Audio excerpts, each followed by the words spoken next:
I know who was closest.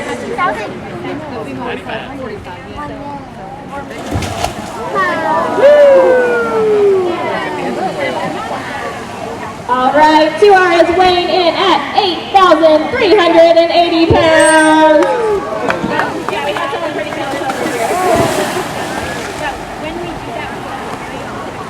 All right, we're going to take 4 guesses for Kyuquot, the first 4 numbers I get. He's bigger than Tuar. 11,000. 10,500. What? 10,005. 9,000. 17,000. I said 16,000. 16,000. 60,000.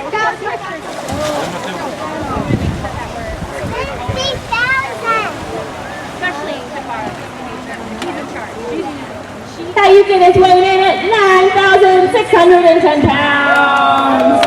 So he is not that much larger than Kyuquot. I did hear some guesses on the larger side. Something I didn't mention earlier is that there are different ecotypes of killer whales. So depending on where they live in the ocean, it kind of attributes to what type of ecotype they are. And there are ecotypes of killer whales that are weighing upwards of 16,000, 20,000 pounds. So the whales we care for are not quite that large. Kyuquot, being a 31-year-old adult male, he probably won't get more than 10,000 pounds in his life. But his father, who was silicone, did weigh in at over 12,000 pounds. So what you guys just saw, that scale behavior, we do that at least once a week for all 5 of our killer whales. And why is it important that we know their weight? So for a variety of reasons, but obviously we want to make sure that if we had any younger animals, like Kamea, that she is growing at an appropriate rate for her age. That is information that has been being tracked since SeaWorld has cared for killer whales. So we have that information for all of the killer whales that has ever lived here at SeaWorld. And that means we kind of have a growth chart for the killer whales, and we know that where Kamea should be at a 9-year-old killer whale, and at about what rate she should be gaining weight and growing. Not only do we weigh the whales on a regular basis, but we also take their measurements on a regular basis. We'll measure their overall length of their bodies, their girth, and their wingspan. So we have a variety of different measurements that we take just so that we have all of this information. And some of this information is used by researchers to help with particular things when they are looking at wild killer whales. For right now, Kyuquot is, nope. Who is that? This is Tuar. I'm not very good at my tail fluke ID yet. So Tuar is demonstrating the behavior we call a fluke present. This is a very simple behavior for our whales to learn, and it's one of the very first behaviors that we teach all of the whales and dolphins across the park. So through this simple behavior where they just relax upside down and present their tail flukes to the trainers, we are able to collect a blood sample.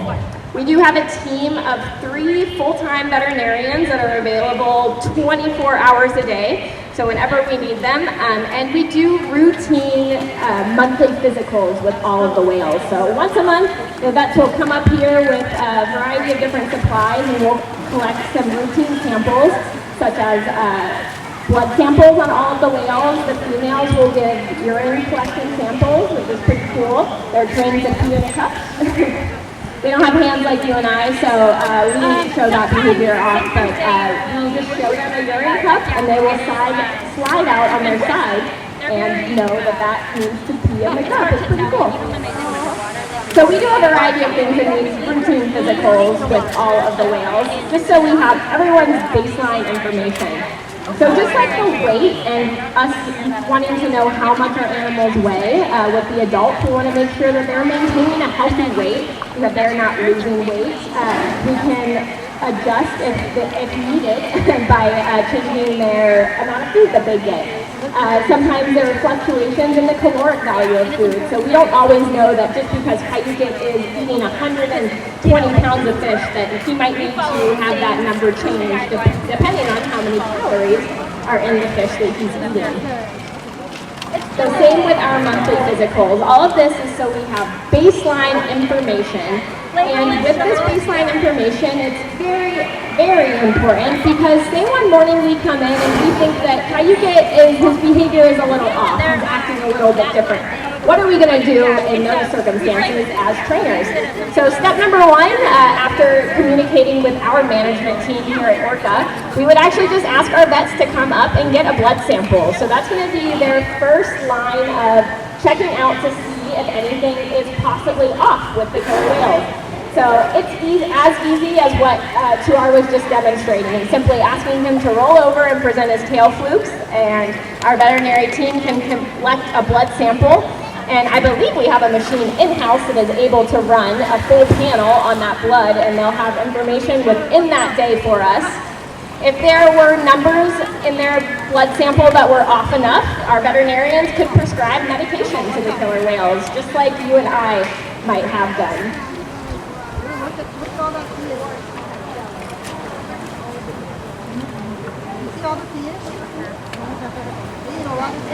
So I've talked to you guys a good bit about the physical care of the killer whales, which is obviously very important. But as well as their physical care, something else that is very important is their welfare or their mental health. So not only do we need to make sure that we are taking care of the whales by giving all of their food,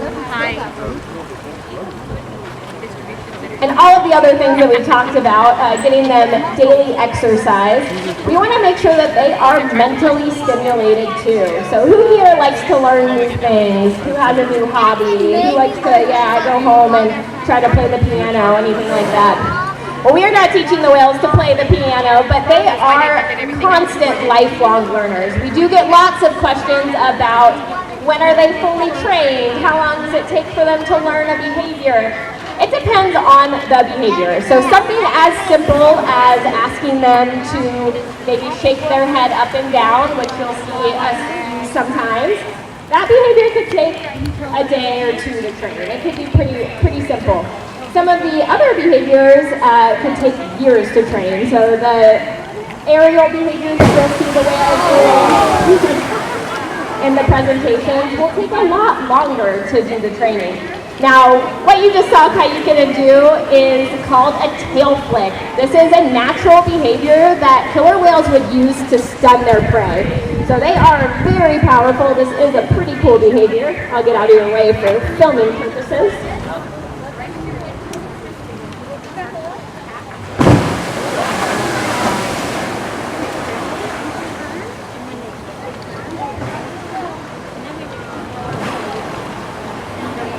Them up in the air. It looks like they both just got a nice big salmon for that. Kyuquot and Tuar each get restaurant quality salmon every single day as a part of their diet.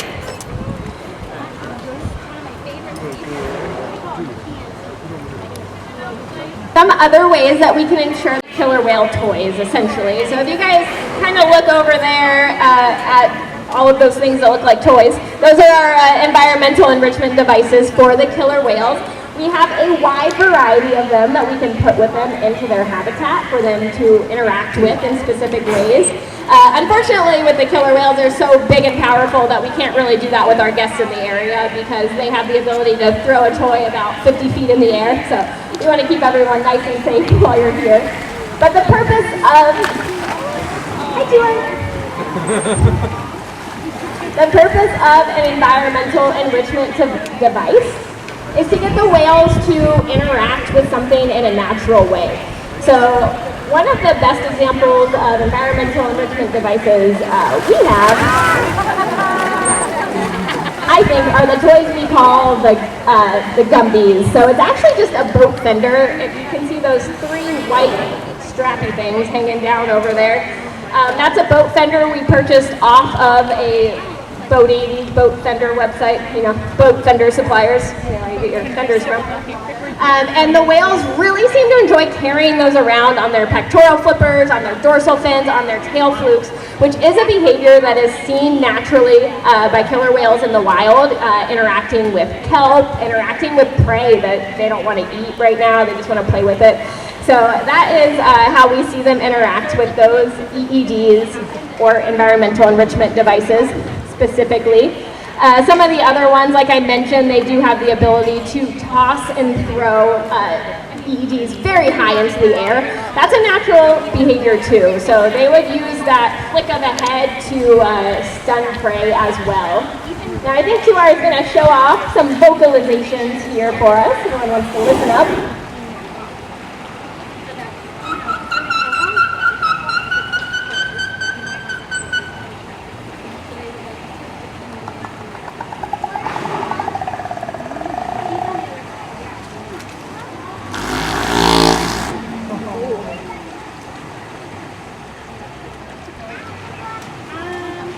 Now this might be a good view. If anyone get a chance to see Tuar's eyes while he was sitting there? No one noticed his eyes? They're nice and small. They're right in front of that white eye patch. So they are, Casey's going to ask him to do a behavior where maybe we can get a better look at his eyes.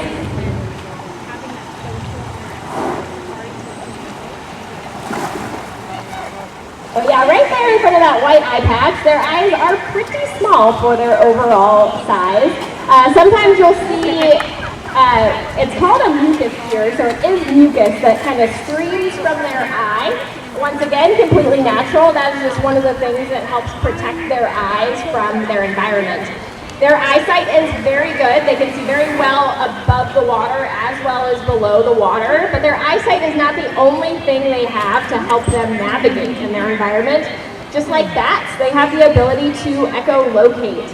So they have the ability to produce a wave that is shaped and focused by what's called their melon. So their melon is the round bulbous thing on the top of their head. They can produce that sonar out into their environment, and those sound waves will come back to them. And just like bats utilize echolocation, killer whales, and dolphins in general have that ability too. Something else I do like to talk about with how these guys see kind of ties into how they sleep. So you probably noticed that their eyes are on either side of their head. So they actually don't, their only focal point would be like very low below them. So in general, they see two separate images at a time. So they're producing two separate images, one with their left eye, one with their right eye. That ties into how they sleep. They actually only sleep with half of their brain at a time. So there are a few species on Earth that have this ability. It's called unihemispheric slow wave sleep, if you want to Google it. Some birds have the ability to do this as well.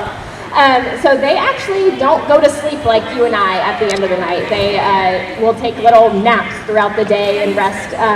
But yeah, while half of their brain is resting, their other half of their brain is alert and active, which tells them when to breathe and whatnot. Now it looks like our session is wrapping up with the two male killer whales, Kyuquot and Tuar. They are giving you guys a great big wave. This does conclude the formal session part of Inside Look.